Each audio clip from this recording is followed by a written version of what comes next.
Greening Western Balkans series of the Balkan Forum podcast focuses on sustainable ideas and initiatives that are helping to address the green transition in the Western Balkan region. Our guests for this episode are Bart and Thijs. Bart Sitters, a 24-year-old Dutch student of Bachelor Environmental Sciences at the Haas Green Academy, after completing an internship with Heijmans, a Dutch building company, on redesigning the waste process to create more circularity, he came to Kosovo to assist in the starting up of a wastewater treatment plant at a local dairy plant, as well as optimizing another wastewater treatment plant at Bulmeti, a dairy processing company. Thijs van Harten, a 23-year-old student of agriculture engineering at the Aarhus University of Applied Sciences in the Netherlands. He has worked his entire life on dairy farms. Thijs is in Kosovo for an internship to contribute to improving dairy farms and provide farmers with correct information as the right way to improve food quality and quantity in Kosovo. This is through an official project by the United Nations. So Bart and Thijs, welcome to the Balkan Forum podcast and thank you for your time. What motivated you to choose Kosovo as your practical work destination? I got in contact with some other students that have been here actually. They went here for a few weeks and when I spoke to them they were really enthusiastic about the people and the country and the food. So after that I started to do some research and I really liked Kosovo, so I got in contact with the company Unico, asked them if they had a place for an internship, and they offered me the place with both the dairy companies. That's amazing. How about you, Thijs? So one of my teachers was a part of the program. We had another student from my school who was here previously, and so he asked for the next year if we had any students that wanted to come to Kosovo, and I said, I'll go. I'm curious about the country, how life is here, and about the culture as well. So that's why I'm here. Perfect. What are some specific aspects of Kosovo that you are exploring during your time here, other than work, if you have time? Yes. Well, I'm just being a bit of a general tourist, I think. So I visited a lot of cities here, like Prizren and Jakova, but also neighboring countries. So I went to Albania and Macedonia. How about you, Thijs? Did you have some time to explore? I have some time the weekends, and work was shut down in a couple of weeks because something broke. I'm also mostly a tourist here, but I've made some friends during my work. I go to farms, so I meet the children of the farmers, and they are really welcome here. The people here are really welcome. So one time they invited me to come on a little trip into the mountains of Pea, and it was really beautiful. What did you think of the mountains coming from the Netherlands?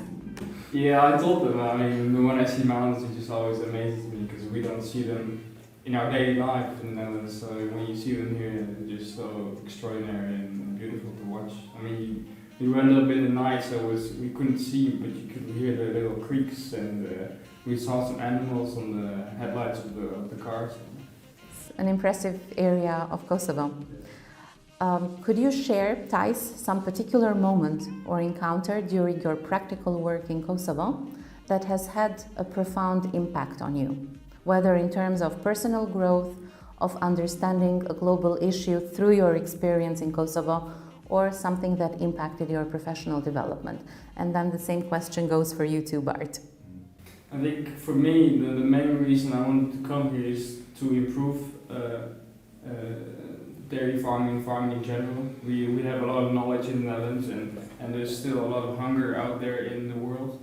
So my job, what I want to do later is just have that knowledge and pass it on to countries where that isn't. And when I came here, I see farms that are really good, but I also see farms that are struggling and need that help, and it just gives me a lot of motivation when I see that the farmer says, "Oh, I didn't know that," and now he can improve because he knows it now.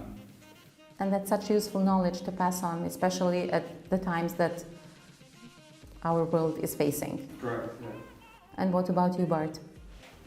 Well, I really like the chance to use my theoretical knowledge about water treatment and use that to use it in a practical way, to really see water treatment from beginning to the end, like starting it up, the biological process. So that's really helped me in my personal growth. What surprised me a bit was the lack of environmental awareness, I think. When you just go around here and you see a lot of garbage on the side of the street and stuff like that. It's a shame, I think, and I hope we can do something about that in the future. That's a good message, actually, of something that we need to think on. It's a beautiful place. Yeah, exactly. That we need to take care of more. And how do you believe this experience will contribute to your further academic or professional aspirations, Bart? Well, I've really liked working with water treatment systems. So I think I'm going to continue that after I finish my study, after I graduate. So I think I will try to get some more experience first, and maybe I can then help Kosovo build more water treatment plants. Because nowadays, the two I work on are one of the few water treatment plants in Kosovo. So still a lot of wastewater is going back into the nature untreated, creating pollution. So I hope maybe in the future I can help with building more treatment plants. Any further ideas that you got for your professional growth during your time here? Well, I think for me, Kosovo is just such a. It's really rare for foreigners to come here. That's what I've heard at least. So I know it's going to be really original on my CV as well. I can show businesses that I've worked on in a company or in a country like this, and did some experience in what I'm doing here as well. And I hope this experience will help me further and improve my qualities in consultancy, in dairy farming, and everything. How did you find yourself here, and what is some insight that you gained that will help you promote this new knowledge that you found here? Yeah, well, I think to promote, I think all the Albanian culture is a really unique culture. There's nothing else like it. It's a mix of everything. So I would tell everyone that I like the culture, and I think it's cool. Thank you. What about you, Bart? That would be my final question for this podcast. Yeah, I think I agree with Thijs. I think also in the Netherlands, but in different part of the world, in the Netherlands we are pretty kind to each other too and stuff, but the hospitality here is on another level. It's just a bit more, and when you walk into a cafe here more than twice, the people recognize you and they come even shake your hand and stuff like that.